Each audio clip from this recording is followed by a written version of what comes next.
ukundi twoyibona nukuhe n'intwaro mbi.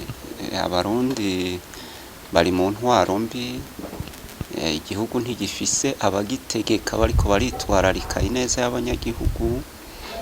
Ibintu byose byaraparanganye, inzego nka zose zisa n'iziri mu ikonje.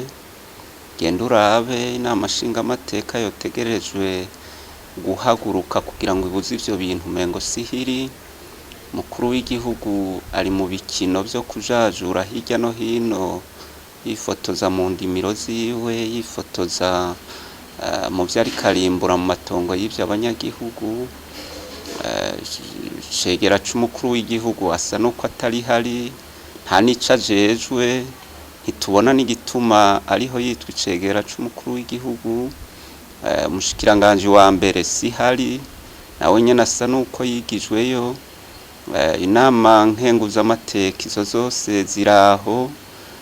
Mu majambo make ibiriko biraba byose vyerekana ko Burundi butagira leta, butagira indongozi. Kuba rero abarundi babandanya kunyuruzwa, noneho bikaba bigeze mu bamenyesha makuru, aho udapfunzwe ahohoterwa, aho bariko baragerageza no kurondera kubanyuruza, ni ibintu bigaragaza ko igihugu kiri mu ngorane zidasanzwe. Aho rero ni naho dufatira tubwira ubwa mbere abarundi ko ari bo kubihagurukira. Nta munyamahanga azoza kubuza CNDD-FDD kwica abarundi, nta munyamahanga azoza kubuza CNDD-FDD kunyuruza abarundi, nta munyamahanga azoza kubuza CNDD-FDD guhohotera abamenyesha makuru no kunyuruza abamenyesha makuru.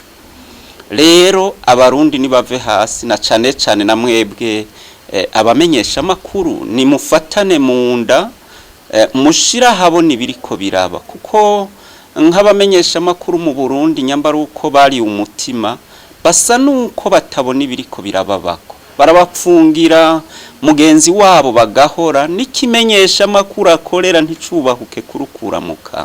Ni gihe ciza cuko abamenyesha makuru nabo bahaguruka bakagwanira uburenganzira bwabo bwo gukora akazi kabo, uburenganzira bwabo bwo kurangura umwuga wabo.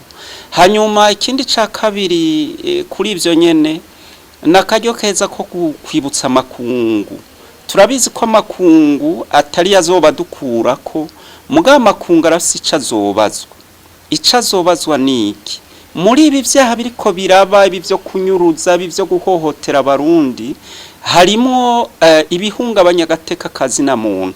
Kandi ayo mashirahamwe mpuzamakungu, aho twovuga nk'ishirahamwe mpuzamakungu ni n'ayandi mashirahamwe, barafise ibisata bikorana n'u Burundi mu byo gukingira agateka kazi na muntu. Ayo makungu rero nayo nahaguruke agaragaza uruhara rwabo rwo kubuza akakagwi ka CNDD-FDD kubandanya gakorera amahano abarundi, kubandanya gatoteza abarundi, kubandanya kandi kanyuruza abarundi, na cane cane abamenyesha makuru tubona bageramiwe.